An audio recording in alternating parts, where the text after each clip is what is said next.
News J நேயர்களுக்கு வணக்கம். சொல்லியடி நிகழ்ச்சியில் இன்னைக்கு நம்ம அரங்கத்திற்கு அரசியல் விமர்சகர் நடராஜ் அவர்கள் இணைகிறாரு. அவரிடம் பேசுவோம். சார் வணக்கம். வணக்கம் சார். சார், விசிக தலைவர் திருமாவளவன் அவர்கள் எடுத்திருக்கிற அரசியல், அதாவது மது ஒழிப்பு மாநாடு, இந்த அரசியல் என்ன சொல்ல வருது? அவர் தேன் கூட்டுக்குலேருந்து அவர் கல்லறிகிறார். அதாவது திராவிட முன்னேற்ற கழக கூட்டணியில் இருந்து கொண்டு மது ஒழிப்பு மாநாடு நடத்துறது அப்படிங்கிறது, அவங்க இந்த எலைட் பார் நடத்துனாங்க, கல்யாண மண்டபத்தில் பார்த்திங்கன்னா மது இருக்கலாம், அன்னைக்கெல்லாம் வாய் மூடி அமைதியாக இருந்த திருமாவளவன் இன்று இதை பேசுவதற்கு என்ன காரணம்? இன்றைக்கி தான் ஞானோதயம் பிறந்துச்சா? தமிழகத்தில் பார்த்திங்கன்னா மது ஒழிப்பு மாநாடு நடத்தக்கூடிய ஒரு குறைந்தபட்ச தகுதி இருக்கக்கூடிய ஒரே ஒரு கட்சி அதிமுக தான். நான் எதுக்காக சொல்கிறேன் அப்படின்னா, அதிமுக பொதுச் செயலாளர் இருந்தவர் மாண்புமிகு செல்வி ஜெயலலிதா அவர்கள் முதலில் கையெழுத்திட்டது பூரண மது விலக்கு. வேறு யாருமே பண்ணது கிடையாது.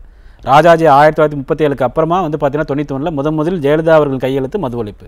ஸோ குறைந்தபட்ச தகுதி பார்த்திங்கன்னா அதிமுக மட்டும்தான் உண்டு. நான் கேட்குறேன், அதாவது டாக்டர் திருமாவளவன் அவர்கள் பார்த்திங்கன்னா இன்றைக்கி என்ன அரசியல், அவர் அரசியலேருந்து கொஞ்சம் கொஞ்சமாக வெளில போயிட்டுருக்கிறாரு. அதுதான் முக்கியமான ரீசன். போதைப்பொருள் கடத்தலில் பார்த்திங்கன்னா விடுதலை சிறுத்தைகள் கட்சியுடைய ஒரு முக்கியமான நிர்வாகி கைது செய்யப்பட்டார். அப்போ திரும்ப என்ன பண்ணார்?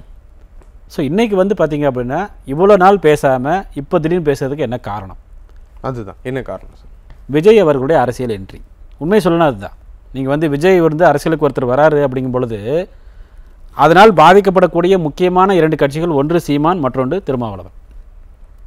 ஏன்னா அந்த சினிமா அப்படிங்கிற இதில் பார்த்திங்கன்னா சீமானுடைய ஓட் பேங்க் கொஞ்சம் புரியும். இன்னொன்று விடுதலை சிறுத்தைகள் கட்சி திருமாவளவனை பொறுத்தளவு பட்டியலின மக்கள் நிறைய பேர் விஜய்க்கு ஆதரவு கொடுக்க ரெடியாக இருக்கிறாங்க. என்ன சார், இவ்வளோ பெரிய கட்சி விடுதலை சிறுத்தைகள் பல வருஷமாக இருக்குது. இந்த கட்சி தலைவர் ஒரு புதுசாக தொடங்கப்பட்ட கட்சியை பார்த்து பயந்துருவாருன்னு நினைக்கிறீங்க? கண்டிப்பாக பயப்படுறாரு. உங்களுக்கு விஜய் அவர்கள் திரு எடப்பாடி பழனிசாமி அவர்களுடன் ஒரு கூட்டணி வைத்து கொண்டால் பாதிக்கப்படக்கூடியது திருமா. அடுத்த 5 வருடம் திரும்ப பார்த்திங்க அப்படின்னா அரசியலேருந்து காணாமல் போயிடுவார். அது அவருக்கு நல்லாவே தெரியும். இன்றைக்கி பார்த்திங்கன்னா 26 எலெக்ஷனில் நம்ம இப்போவே துண்டை போட்டு வைக்கணும். அதுதான் இன்றைக்கி நான் மாநாடு நடத்துகிறேன் அப்படிங்கிற மாதிரி ஒரு மாற்றி பேசுறதுக்கு ரீசன் அதுதான். 26 எலெக்ஷனில் பார்த்திங்க அப்படின்னா திமுக எதிர்ப்பில் நிறைய பேர் உதவியாக இருக்கிறாங்க. விஜய் அரசியல் கட்சி தொடங்குறாரு அப்படின்னா அவர் அதிமுக எதிர்ப்பில் தொடங்குவார். திமுக எதிர்ப்புக்காக முக்கியமாக தொடங்குவார். அவர் முக்கியமான குறிக்கோள் திமுக எதிர்ப்பு. சீமான் அவருடைய முக்கியமான குறிக்கோள் திமுக எதிர்ப்பு. அப்படி இருக்கும்போது ஒட்டுமொத்தமாக பார்த்திங்கன்னா திமுகவை எதிர்க்கக்கூடிய கட்சிகள்லாம் ஒன்றா சேரும்பொழுது நமக்கு அங்கே இடம் கிடைக்காம போயிருமோ அப்படிங்கிற ஒரு பயம்தான் இன்றைக்கு ஏதாவது பேசி நம்ம மாநாடு நடத்துவோம். இன்றைக்கி நீங்கள் விஜய் ஜோசப் கிண்டல் பண்ணீங்க. இன்றைக்கி விஜய் அரசியலுக்கு வந்தாருன்னா மைனாரிட்டிஸ் ஓட்டு நிறைய பேர் பார்த்திங்கன்னா விஜய்க்கு ஓட்டு போட ரெடியாக இருக்கிறாங்க. கிறிஸ்தவர்கள், முஸ்லீம்கள் நிறைய பேர் விஜய்க்கு ஓட்டு போட ரெடியாக இருக்கிறாங்க. அதெல்லாம் யாருடைய ஓட்டு? அதெல்லாம் திமுக கூட்டணி ஓட்டு. ஸோ அதெல்லாம் பார்த்திங்க அப்படின்னா விடுதலை சிறுத்தைகளுக்கு இருக்கக்கூடிய ஒரு முக்கியமான ஒரு ஓட் பேங்க். அதெல்லாம் பிரிஞ்சு போகும். அண்ட் பட்டியலின மக்கள் நிறைய பேர் பார்த்திங்கன்னா விஜய்க்கு ஆதரவுக்கு ரெடியாக இருக்கிறாங்க. புரியுது சார். இப்போது இந்த மாநாடு நடத்துறதுக்கும் இந்த ஓட் பேங்க் பிரியறதை சரி பண்ணுறதுக்கும் எப்படி சமன்னிட்டு சொல்கிறீங்க? எனக்கு புரியல. இன்றைக்கி இப்போவே பார்த்திங்க அப்படின்னா நம்ம ஏதாவது ஒரு காரணத்தில் ஏடிஎம் கூட சேர்ந்துருவோம். திருமாவளவன் அவர்களுடைய முக்கியமான ஒரு அவர் அனௌன்ஸ் பண்ணுறாரு, ஜாதி அமைப்புகள் மத அமைப்புகளுக்கு இந்த மாநாட்டுக்கு அழைப்பு கிடையாது. ஜாதி வச்சு தானே அரசியல் நடக்குது. ஜாதி வச்சு தானே மக்கள் ஓட்டு போடுறாங்க. அப்படி இருக்கும்போது பார்த்திங்கன்னா ஜாதி அமைப்புகளுக்கு அழைப்பு கிடையாது அப்படின்னா இவர் யாரை சொல்கிறாரு? கருணாஸ் அவர்கள் சொல்கிறாரா, இல்லை டாக்டர் அன்புமணி அவர்கள் சொல்கிறாரா? அன்புமணி அவர்கள் தெளிவாக பேசியிருக்கிறார். மது ஒழிப்பு மாநாடு நடத்தணும் அப்படின்னா தமிழ்நாட்டில் நீங்கள் முதல்ல எங்களை தான் நீங்கள் கேட்டிருக்கணும். மதுவால் பாதிக்கப்பட்ட குடும்பங்கள் அதிகமாக இருப்பது வட மாவட்டங்கள். வட மாவட்டங்களில் பார்த்திங்கன்னா மதுவால் அடைந்த குடும்பங்கள் வன்னியர் சமூகத்தில் அதிகமாக இருக்கிறாங்க, பட்டியலின சமூகத்தில் அதிகமாக இருக்கிறாங்க.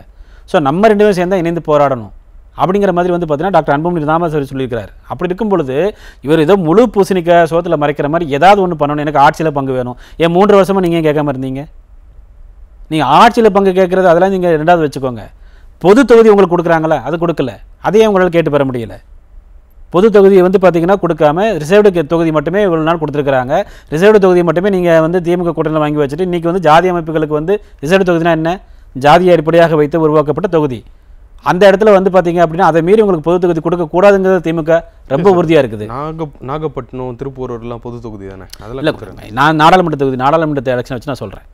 நாடாளுமன்ற தொகுதியில் விழுப்புரம் நம்மளுடைய சிதம்பரத்தை தவிர எதுவுமே கொடுக்கலையே. ஸோ இன்றைக்கு திருமாவளவன் அவர்கள் எப்படி பாலிடிக்ஸ் பண்ணுறது? After the death of Armstrong Thirumavalavan பார்த்திங்கன்னா அவருடைய பாலிடிக்ஸில் நிறைய பார்த்திங்க அப்படின்னா என்ன செய்ய தெரியாமல் முடிச்சுட்டு இருக்கிறார். உங்களுக்கு ரஞ்சித் அவர்கள் திருமாவளவனை எதிர்த்து பேசும்பொழுது, ஏன் வாழை படத்தை விட தங்கலான் நல்லா இல்லையா? வாழை படம் மேக்கிங் என்ன, தங்கலான் படம் மேக்கிங் என்ன? தங்கலான் படத்தை பற்றி எதுவுமே பேசாமல் டேரெக்டாக வாழை படத்தை பார்த்துட்டு அவர் வீட்டுக்கு போய் மாரிசெல்வராஜ் வீட்டுக்கு போன திருமாவளவன் தங்கலான் படப்போ ஏன் போகலை? ஸோ நீங்கள் பர்பஸாக பா ரஞ்சித் அவர்கள் ஒதுக்குறீங்க. ஏன் பா ரஞ்சித்தை ஒதுக்குறீங்க? ஆம்சாங் கொலை வழக்கில் பா ரஞ்சித் வந்து பார்த்தீங்கன்னா திருமாவளவன் ஏற்று பேசினார். அதற்கு பதிலடியாக பா ரஞ்சித் நடத்திய அந்த மாநாட்டில் கலந்துக்கிற கூடாதுன்னு சொல்லி விடுதலை சிறுத்தை கட்சியினருக்கு திருமாவளவன் அவர்கள் சொன்னார். ஸோ அவங்க ரெண்டு பேரும் ஒரு பிரச்சனை. அப்படி இருக்கும் பொழுது எங்கே அந்த மக்களுடைய ஓட் பேங்க் போயிருமோன்னு சொல்லி மாரி செல்வராஜ் வீட்டுக்கு போய் இவர் வந்து சாப்பிட்றாரு. இது எவ்வளவு ஒரு அற்பத்தனமான ஒரு அரசியல். ஸோ அப்படி இருக்கும்பொழுது வந்து பார்த்திங்கன்னா ஒட்டுமொத்தமாக திடீர்னு ஒருத்தர் என்ட்ரி ஆகிறாரு. அந்த சமயத்தில் வந்து நம்முடைய ஒரு நிலைத்தன்மை காணாமல் போயிருமோ அப்படிங்கிற ஒரு பயந்து தான் நான் வந்து இன்றைக்கி மது ஒழிப்பு மாநாடு நடத்துகிறேன். சரி, ஓகே, எத்தனை டைம் வந்து நீங்கள் வந்து இன்றைக்கி வந்து 3.5 வருஷம் ஆச்சு சார், 3 வருஷம் ஆச்சு. கள்ளச்சாராயம் குடிச்சு நீங்கள் வந்து கள்ளச்சாராயம் குடிச்சு கள்ளக்குறிச்சி நிறைய பேர் இறந்து போனப்போ மது ஒழிப்பு மாநாடு நடத்திருந்தீங்கன்னா அன்றைக்கி ஒரு அர்த்தம் இருக்குது. அப்போ நடத்தலை. விஜய் கட்சி ஆரம்பித்தோன்னே இவங்களுக்குலாம் பயம் வந்துருச்சு. புரியுது சார். திடீர்னு ஏன் இந்த விஷயம் இது ரொம்ப நாளாக நடந்துட்டு இருக்கு, திடீர்னு இதை பண்ணுறதுக்கான காரணம்? திடீர்னு பண்ணுறதுக்கு காரணம் இந்த ஒரு இடத்துல கை வச்சாதான் திமுகவை அசைத்து பார்க்க முடியும். ஏன்னா வருமானம் வரக்கூடிய டிபார்ட்மெண்ட் வேற ஒன்றும் கிடையாது. இந்த இடத்துல நீங்கள் கை வச்சிங்க அதில் என்ன ஆதாயம், ஏதாவது பேரம் இருக்குன்றீங்களா? கண்டிப்பாக வருமானம் வரக்கூடிய டிபார்ட்மெண்ட்டு. ஸோ இப்போ நமக்கு என்ன செய்யன்னு தெரியல. சரி, ஓகே, நம்ம வந்து இதை வச்சு நாங்கள் மாநாடு நடத்தக்கூடாதுன்னு எங்களுக்கு ஆட்சியில் பங்கு கொடுங்க, எங்களுக்கு 2 மினிஸ்டர் போஸ்ட் கொடுங்க. அவர் கேட்குற சாமானிய மக்களுக்கும் அரசு அதிகாரம் சென்று வேண்டும். எத்தனை வருஷமாக நீங்கள் சாமானிய மக்கள் நீங்களே சொல்லி ஏமாற்றிட்டு இருப்பீங்க சார். இன்றைக்கி எத்தனை டிஸ்ட்ரிக்ட் கலெக்டர் பட்டியலத்தில் இருக்கிறாங்க, எத்தனை உயர்நீதிமன்ற நீதிபதிகள் இருக்கிறாங்க. இன்னுமே நான் போராட்டிருக்கேன் அப்படின்னு நீங்கள் உங்களுக்கு இந்த மாதிரி சமயங்களில் வந்து பார்த்தீங்கன்னா ஏதோ ஒரு ஆதாயம் கிடைச்சா நீங்கள் நின்றுறீங்க. எனக்கு கடைசி வரைக்கும் வேணும், நீங்கள் போராடலை, அதுதான் ரொம்ப முக்கியம். இன்றைக்கி திமுக கூட்டணியில் மிக முக்கியமான ஒரு கட்சி விடுதலை சிறுத்தைகள் கட்சி. நீங்கள் எத்தனை காரியத்தை சாதிச்சிருக்கலாம், நிறைய காரியம் சாதிச்சு. பட் எதுவுமே இல்லாமல் இன்றைக்கி 3 வருஷம் கழிச்சு இன்றைக்கி திடீர் ஞானோதயம் பிறந்த மாதிரி மது ஒழிப்பு மாநாடு அப்படிங்கிறது வந்து பார்த்திங்க அப்படின்னா அவருடைய நிலைத்தன்மையே வந்து பார்த்திங்க அப்படின்னா எப்படியாவது இது பண்ணணும். அண்ட் வந்து ஒரு ஏதாவது ஒரு ஆதாயம் கிடைக்கணும் திமுக கூட்டணியிலிருந்து. அவங்க வந்து நீங்கள் மாநாடு நடத்தினாங்க 2 பேரும் அனுப்புகிறோங்கிறாங்க. நீங்கள் மாநாடு நடத்த வேண்டாம், 2 பேரும் அனுப்ப வேண்டாம், மது விலக்கு கொண்டு வாங்க, அவ்வளோதானே. மது ஒழிப்பு மாநாட்டில் என்ன தீர்மானம் நிறைவேற்ற போகிறீங்க? மது விலக்கு தீர்மானம் நிறைவேற்ற போகிறீங்க. அதை மாநாடு நடத்தாமல் நீங்கள் நிறைவேற்றிடலாமே. புரியுது சார். இப்போ ஒரு 2-3 நாள் வரைக்கும் அதிகாரத்தில் பங்கு வேணும்னு இவங்க பழையசாக பேசின வீடியோவை போட்டு அதை பெரிய காட்சி பொருளாக்குனாங்க. எல்லா விவாதங்கள்லையும் இவங்க தான் இடம் பிடிச்சிருந்தாங்க. இந்த மாதிரி விஷயங்கள் இருந்தது. இப்போது சமீபத்தில் முதலமைச்சரை சந்தித்து ரொம்ப இணக்கமான ஒரு சந்திப்பு அப்படின்ற மாதிரி. இதுக்கப்புறம் இவங்க சந்திப்புக்கு அப்புறம் இந்த விஷயத்தை எதிர்கட்சிகள், அதாவது பாஜகவாக இருக்கட்டும், பாஜகவை சேர்ந்த தமிழிசை அவர்களே வந்து மிரட்டிய திருமாவை மிரட்டி கொண்டிருந்த திருமா மிரட்டப்பட்டார் அப்படின்ற மாதிரி ஒரு ஸ்டேட்மெண்ட் சொல்லியிருக்காங்க. எப்படி பார்க்குறீங்க? கண்டிப்பாக முதல்வர் வந்து பார்த்திங்கன்னா வெளிநாட்டில் இருக்கும்போது திமுகவை வந்து மிரட்டி பார்த்தார் திருமாவளவன். முதல்வர் வந்து சென்னை வந்ததுக்கப்புறம் முதல்வர் வந்து இவரை மிரட்டிட்டார். இது நடந்த உண்மை தான். இதை தான் அவங்க சொல்கிறாங்க. தமிழிசை சவுந்தரராஜன் சொல்கிறது 100% உண்மை. அன்றைக்கி நான் அதாவது 2 நாளைக்கு முன்னாடி, அதாவது வந்து பார்த்திங்கன்னா எனக்கு ஆட்சியில் பங்கு வேணும், அதிகாரத்தில் பங்கு வேணும், அப்புறம் வந்து பார்த்திங்கன்னா அது என்னோட அட்மின் போட்டார், அப்புறம் டெலிட் பண்ணிட்டாங்க, மறுபடியும் போட்டாங்க. இது என்ன நாடகம்? ஸோ இதை வந்து பார்த்திங்கன்னா இவர் மிரட்டி பார்த்து நாடகம் தானா? நாடகம் தான். அட்மின் எப்படி சார் போடுவார்? உங்களுக்கு தெரியாமல் எப்படி அட்மின் போடுவார்? எல்லாரும் ஒரு இதை வச்சுக்கிறீங்க. கச்சராஜா அட்மின் போடான்னு சொன்னால் அதை மட்டும் நம்புறீங்க, இது மட்டும் நம்ப மாட்டேங்கிறீங்க. இவர் வந்து பார்த்திங்கன்னா ஏதோ ஒரு விஷயம் எதிர்பார்த்துருக்கிறாரு, நமக்கு வந்து ஒரு அதிகாரத்தில் பங்கு வேணும், அவங்க கொடுக்க முடியான்னு இருக்கிறாங்க. இதாங்க நடந்திருக்கு. ஏன்னா இவங்க மேலே ஏகப்பட்ட வழக்குகள் இருக்குது. விடுதலை சிறுத்தைகள் கட்சிகள் வந்து பார்த்திங்க அப்படின்னா நிறைய வழக்குகள் வந்து போலீஸ், காவல், நீதிமன்றம் நிறைய இருக்குது.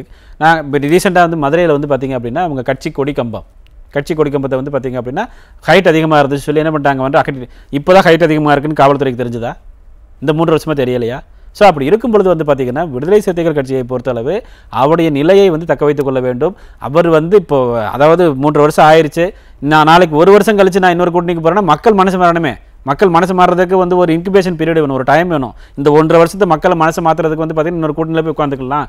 எப்போது வேண்டுமானாலும் ஆளுங்கட்சி கூட நம்ம இருக்கணும் அப்படிங்கிறது அவருடைய எண்ணமே தவிர ஒரு நிலையான இந்த மாதிரி இருந்தால் இப்படி தான் அப்படிங்கிற மாதிரி ஒரு கொள்கை கிடையாது. புரியுது சார். இப்போ நீங்கள் சொல்கிற மாதிரி திமுக விசிக திமுகவையும் சீண்டி பார்த்துக்கிட்டே இருக்காங்களா? ஒரு பனிப்போர் இருக்கா? கண்டிப்பாக நடக்குது சார். ஒரு வருஷத்துக்கு முன்னாடி கூட வந்து விடுதலை சிறுத்தைகள் கட்சி திருமாவளவன் அவர்கள் கலந்து கொண்ட ஒரு மீட்டிங்கில் இருக்கக்கூடிய அந்த மீட்டிங்கில் வந்து பார்த்திங்கன்னா இவர் ஒரு கட்சி தலைவர், அங்கீகரிக்கப்பட்ட கட்சி தலைவர், முக்கியமான ஒரு ஓட் பேங்க், இவருடைய சப்போர்ட் இல்லாமல் யாரும் ஆட்சி அமைக்க முடியாது. இன்றைக்கி அது உண்மை. அப்படிப்பட்ட ஒரு தலைவரை வந்து பார்த்திங்கன்னா லோக்கல் இருக்கக்கூடிய ஒரு டிஎஸ்பி வந்து பார்த்திங்கன்னா எடுத்து கேள்வி கேட்டார். இது எங்கேயுமே நடக்கலை. நீங்கள் வந்து அன்னைக்கு வந்து ஜெயலலிதா அவர்கள் வந்து நம்முடைய சபாநாயகராக நம்ம இவரை நிப்பாட்டினாங்க.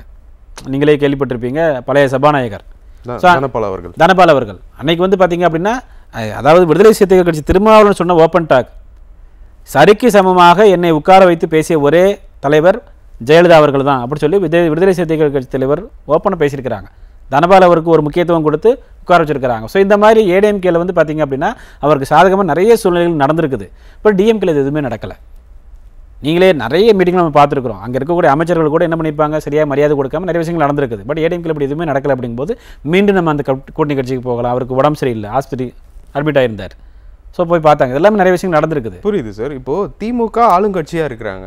அடுத்து வர இருக்கிற தேர்தலில் 200 தொகுதிக்கு மேலே ஜெயிப்போம் நாங்கள் அப்படின்னு சொல்கிறாங்க உறுதியாக. அந்த மாதிரி ஒரு நிலைமையில் திமுக விட்டுட்டு வெளியில் வரணும்னு ஏன் யோசிப்பாங்க? இல்லை, திமுக தானே சொல்கிறாங்க, வேற யாரும் சொல்லலையே. திமுக சொல்கிறேன், இன்றைக்கி டேட்டுக்கு திமுக சொல்கிறாங்க 2025 இறுதிக்குள்ளே வந்து ஏடிஎம்கே ஒன்றுபட்ட ஏடிஎம்கே மாறிடுச்சுன்னா என்ன செய்ய முடியும்? அப்போது ஒரு பயம் வந்து திருமாவளவன் அவர்களுக்கு உண்டு. ஸோ இப்போ இருந்தே நம்ம வந்து பார்த்திங்க அப்படின்னா கூட்டிலிருந்து கொஞ்சம் கொஞ்சமாக விலக ஆரம்பிப்போம்.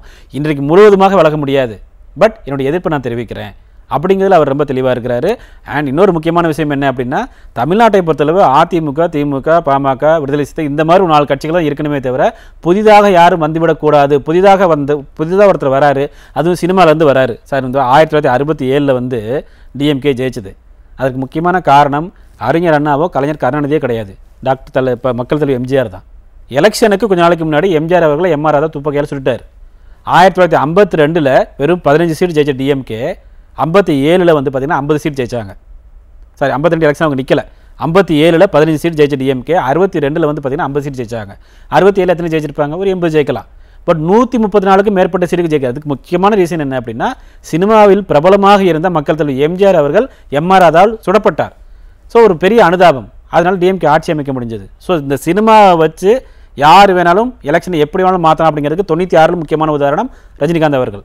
ஸோ அந்த மாதிரி ஒரு தலைவர் வந்து பார்த்திங்கன்னா சினிமாவில் வந்து ஒருத்தர் வராரு அப்படின்னா பாதிக்கப்படக்கூடியது யாருன்னா அதிமுகவோ திமுகவோ கிடையாது, மற்ற கட்சிகளுக்கு கடுமையான ஒரு பாதிப்பு உண்டாகும். ஏன்னா அவர்கள் பிரிக்கக்கூடியது இவர்களுடைய ஓட்டு தான். என்றைக்குமே ஏடிஎம்கே ஓட்டு சரி, டிஎம்கே ஓட்டு சரி, அவங்களுக்கு ஓட்டு அட்லீஸ்ட் ஒரு 70% வந்துடும், என்னைக்காக இருந்தாலும் வந்துடும். பட் இந்த கட்சிகள் வந்து பார்த்தீங்கன்னா இதில் முக்கியமாக பயப்படக்கூடிய யாருக்கு பயம் வருது அப்படின்னா, பாமக தலைவருக்கு வராத ஒரு பயம் திருமாவளவனுக்கு ஏன் வருது அப்படின்னா, மைனாரிட்டி ஓட்டு. விஜய் வந்தால் மைனாரிட்டி ஓட்டு போயிடும், பட்டியலின மக்கள் ஓட்டு போயிடும், அவருக்கு ஒரு பயம்.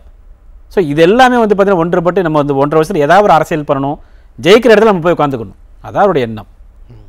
இப்போது திருமாவளவனோட இந்த போக்கு ஒரு கூட்டணிக்கான கூக்குரல் தானா? கண்டிப்பாக. இன்றைக்கி வந்து பார்த்திங்கன்னா ஒரு கூட்டணியில் இருந்து கொண்டு அவங்க கூட்டணிக்கு அந்த அவருடைய கொள்கைகளுக்கு எதிராக ஒரு மாநாடு நடத்தணும் அப்படின்னாலே வந்து பார்த்திங்கன்னா இன்னும் ஏடிஎம்கேவை நாங்கள் கூப்பிடுறோங்கிறாரு, ஓப்பனாக கூப்பிடுறோங்கிறாரு, விஜய் வரட்டும்ங்கிறாரு. ஸோ அப்படி இருக்கும்போது இவங்களுக்கு இது எல்லாமே திமுகவுக்கு எதிரான ஆட்கள். இங்கே வந்து திமுக எதிரான ஒரு கட்சி அதிமுக, திமுகவுக்கு எதிரான ஒரு நபர் தான் விஜய். விஜய் பிறந்தவங்களுக்கு எல்லாரும் வாழ்த்து சொன்னாங்க. டிஎம்கேலேருந்து ஒரு வாழ்த்து கூட வரல. அண்ட் அவருடைய கோட் படத்துக்கு வந்து பார்த்திங்க அப்படின்னா ரெக்கமெண்டேஷன் லெட்டர் யார் கேட்கக்கூடாதுன்னு சொல்லி திமுகலேருந்து தலைமை அலுவலகத்திலேருந்து எல்லாத்துக்குமே அறிவித்து போயிருக்குது. அப்படி இருக்கும்பொழுது வந்து பார்த்திங்க அப்படின்னா அவரை இவர் கூப்பிடுறாருன்னா என்ன அர்த்தம்? உங்களுக்கு இவர் இங்கேருந்து வெளில வர ரெடி ஆகிட்டாரு. விஜயை வந்து பார்த்திங்க அப்படின்னா மிகப்பெரிய ஒரு எதிரியாக, மிகப்பெரிய ஒரு அதாவது நம்மளுடைய வெற்றிக்கு ஒரு பாதகமாக இருப்பார் என்று திமுக கணித்து விட்டது. அப்படி இருக்கும் பொழுது அவருக்கு யாரும் சப்போர்ட் பண்ணக்கூடாது அப்படிங்கிற திமுக நினச்சிட்டு இருக்கும்போது கூட்டணியில் இருக்கிற ஒருத்தர் வந்து விஜயை நான் அழைப்பேன் என்று சொன்னால் இவர் வந்து கூட்டணியிலிருந்து வெளியில் வந்து வேற ஒரு கூட்டணிக்கு அச்சாரம் போட ரெடி ஆகிட்டார். எந்த கூட்டணியாக இருந்தாலும் ஜெயிக்கிற கூட்டணி நம்ம இருக்கணும் அப்படிங்கிறது அவருடைய எண்ணமாக இருக்கிறது. ஏன்னா அவர் வந்து பார்த்திங்கன்னா அந்த இத்தனை வருஷம் அப்படி தான் இருந்திருக்கிறார். இன்றைக்கி வந்து ஒரு தலித் வந்து முதல்வராக முடியாதா அப்படிங்கிற மாதிரி கேள்வி கேட்கிறாரு. ஆகலாம், கண்டிப்பாக ஆகலாம். பட் அதற்கு உண்டான ஒரு கூட்டணி இப்படியே செட் பண்ணணும் அப்படின்னு சொல்லிட்டு அவர் ஒரு உறுதியாக இருக்கிற காரணத்தினால தான் வந்து பார்த்திங்கன்னா கூட்டணியிலேருந்து வெளியில் வரணும் ஒரு முடிவெடுத்துட்டார். திமுக தலைமைக்கும் தெரியும், அவங்க கொஞ்சம் விட்டு பிடிக்கிறாங்க. 200 தொகுதி அவங்க நினச்ச இன்றைக்கி வந்து திமுகவுக்கு எதிரான மனநிலை நிறைய வந்துருச்சு. இன்றைக்கி வந்து பார்த்திங்க அப்படின்னா அது சரியில்லை, இது சரி, நிறைய விஷயங்கள் வந்து பார்த்திங்கன்னா மக்களுக்கு எதிரான மக்கள் வந்து என்றைக்குமே ஒரு 5 வருஷத்தில் என்ன பண்ணுவாங்க, மனசு மாறுவாங்க. அதை நாம் அறுவடை செய்து கொள்ளலாம். அதை திமுக கூட்டணியில் இருந்தால் நம்ம அறுவடை செய்து கொள்ள முடியாது. அதனால் அதிமுக கூட்டணிக்கோ புதிதாக வரக்கூடிய இந்த நம்முடைய சீமான், விஜய் இந்த மாதிரி ஒரு முக்கியமான பலம் வாய்ந்த ஒரு கூட்டணிக்கு நம்ம போயிடலாம். இன்னொரு திருமாவளவன் முக்கியமான ஒரு எண்ணம் என்ன அப்படின்னா, அவருக்கு அவருடைய இடத்துல ஒரு சம போட்டியாக கருதப்படுவது பாட்டாளி மக்கள் கட்சி. ஸோ அவங்களுடைய பொசிஷன் என்ன அப்படிங்கிறத வந்து பார்த்திங்கன்னா தெரிஞ்சுக்கிட்டு இவங்க வந்து காய் நகர்த்துவாங்க, இவங்க என்ன தெரிஞ்சுட்டு அவங்க காய் நகர்த்துவாங்க.